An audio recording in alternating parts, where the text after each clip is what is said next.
Let's solve one beautiful math question in the easiest way. Ready? But before we start, try this question in your mind.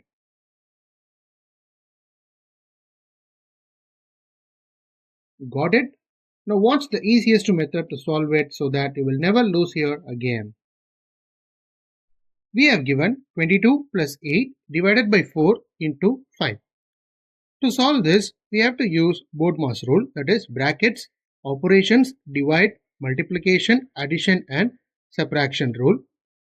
Now first we will divide 8 divided by 4, that is 2. So the entire equation becomes 22 plus 2 into 5.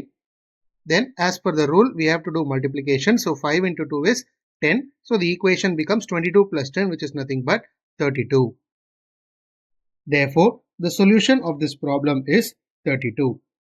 In the next video we will solve more interesting problems and learn new formulas to solve these. Thank you friends. Do subscribe my channel for more interesting videos.